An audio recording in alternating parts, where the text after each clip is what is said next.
स्वास्थ्य हालात का सबसे ज्यादा असर देश की अर्थव्यवस्था पर देखने को मिल रहा है। महामारी के चलते अर्थव्यवस्था का हाल बेहाल हो रहा है, लेकिन रेटिंग एजेंसी मूडीज ने अब एक अनुमान लगाया है जिससे सरकार को थोड़ी राहत जरूर मिल सकती है। तो क्या कुछ कहा है मूडीज ने, देखिए इस रिपोर्ट में। महामारी ने जब से देश में दस्तक दी है तब से हर तरफ हाहाकार मचा हुआ है। एक तरफ महामारी लगातार बढ़ती जा रही है तो दूसरी ओर अर्थव्यवस्था भी गर्त में जा रही है।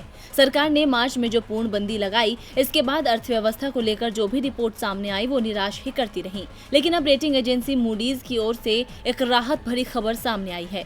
दरअसल मूडीज ने कहा है कि इस साल की दूसरी छमाही यानी अगले 6 महीनों में भारतीय अर्थव्यवस्था पटरी पर आ जाएगी।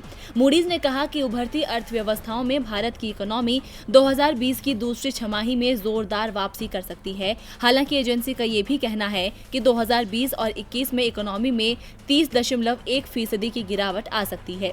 आपको बता दें कि मूडीज ने ग्लोबल मैक्रो आउटलुक 2020 और 21 की एक रिपोर्ट जारी की है। रिपोर्ट में कहा है कि विकसित देशों के मुकाबले उभरते बाजार वाले देशों के लिए आर्थिक परिदृश्य अधिक चुनौतीपूर्ण है। देश की आर्थिक वृद्धि दर 2019 और 20 में 4.2% रही, जो 11 साल का न्यूनतम स्तर है। मूडीज ने 2021 के लिए भारत की अर्थव्यवस्था में 6.9% की वृद्धि का अनुमान जताया है।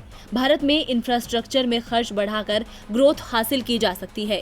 हालांकि मूडीज ने बैंकों की कमजोरी की ओर ध्यान दिलाया है। आपको बता दें कि इससे पहले तमाम रेटिंग एजेंसियों ने आशंका जताई थी कि मौजूदा हालात में भारत की जीडीपी में 3 से 9% तक की गिरावट आएगी।